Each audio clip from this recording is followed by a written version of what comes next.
Hey guys, welcome back to the show. Today is February 11th, 2020.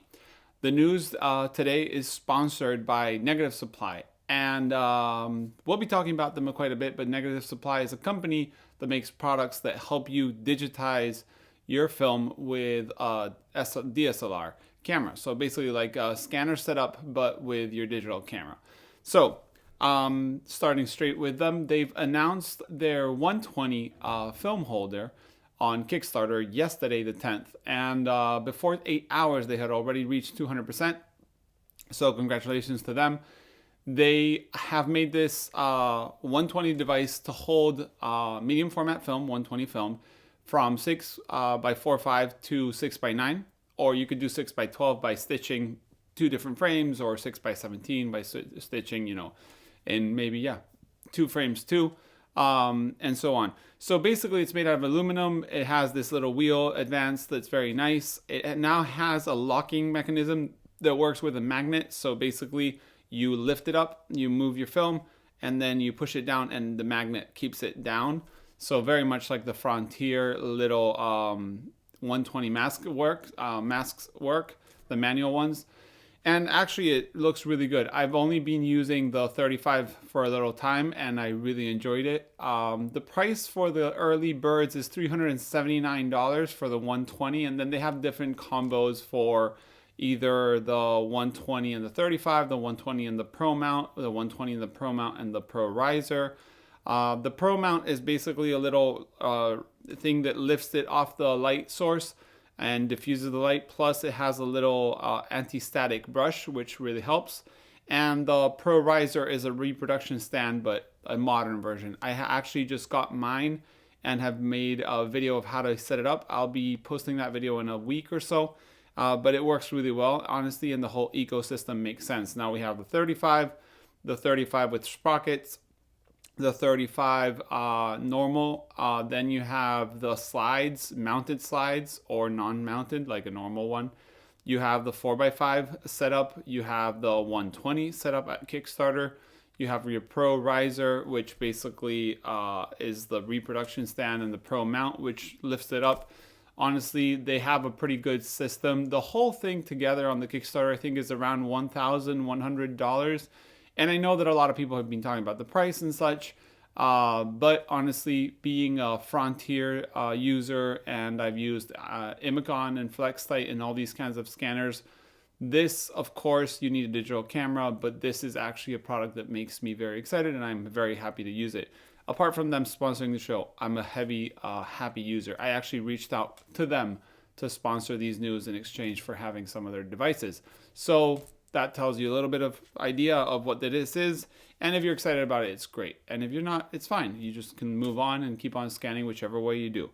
Then let's get to not so good news. Reflex, the camera company that's trying to bring a new SLR camera to the market, has been affected by the latest virus in China. So if you've heard, the coronavirus is affecting mainland China and a lot of other countries with little problems about this. And Reflex has had to move out of their offices, headquarters or whatever, and go back to England because supposedly the whole area is shut down. So first of all, I want to say that to anyone that's affected in any way, I'm really sorry. This is really bad news for all of us, and especially for those people affected. And Reflex hope they can keep on working on the product because they're having lots of bumps down the road, but that's how usually Kickstarter projects work. Then, to continue with sort of bad news, we have Fuji discontinuing the 3 packs for some of their films. So I think Fuji Industrial 100 and Fuji Superia 400 are being discontinued in the 3 packs. So 3 rolls in a pack, those are discontinued. Now you can shift to the single rolls. They say the demand is declining. I'm sorry to say, Fuji, it's you making the demand decline because you guys have been raising prices and cutting off stocks. So sadly, I think that's more like it, because I hear from other people in the industry that they're actually back ordered. So hopefully Fuji somehow will realize what they're doing and maybe stop the tendency. But yeah, it sounds like really bad because they discontinue something. You can still buy the single rolls. It happened with the 5 packs of slides and such in the US. I saw it at B&H and stuff. So just so you know, Fuji is still there, but they're discontinuing the 3-packs. Then we have news from Lomo. Lomography has come out with a new Petzval Mark II lens, and it comes in Nikon mount, or Nikon F mount, and Canon EF mount. And I now have to say that because there's the Z mount and the R mount. So not the mirrorless mounts, but the normal film, Nikon film, Canon EF mounts. So you can use them on your film cameras, which is pretty cool. It has that whole swirly bokeh that people seem to really like. Has that old kind of steampunk look to it. You have black and gold. And then if you want, you can buy it and mount it on your digital cameras too, mirrorless, of course. Or actually, you can mount it on Canon 5Ds if you want to. But yeah, you can go back it. It's on Kickstarter. They've already like around 300 grand. So for sure that thing will be coming to the market. Lomo has been famous to making lots of Kickstarters as a market research, market pre-sales kind of thing. Then there's a little news. There's been a guy making designs, the 3D designs I've actually mentioned. He made the Will Travel 5x7, Will Travel 4x5 that look very much like a travel wide, but are made to 3D print yourself. They're free, so if you have a 3D printer, just like you can be printing your Brancopan, if you backed Ethan, Kickstarter, there's his designs. So he thinks they're pretty much finished. So at your own risk, you can print your own 4x5, 5x7 point and shoot. It does have a helical, so you can focus, but they look pretty fun. So if someone does print it, I would love to know how they are. And I'm very excited to see people, pushing forward in little inventions and making it, open source. Then we have news from the Brancopan. For those who have backed it and were going to be buying or have bought a 50mm Mamiya press lens, the 50mm lens goes so much into the body that it hits the inside of the film or the camera. So basically, he used the same mount as the Brancopan, homunculus, and in the homunculus, there's no cutout for the 35mm film. So it's medium format, it's a whole hollow. There's no problem. But with the Brancopan, it hits that mounting part. So he's come out with a new STL file. If you're a backer or if you want to do it, you can reach out to Ethan and he'll give you the new files.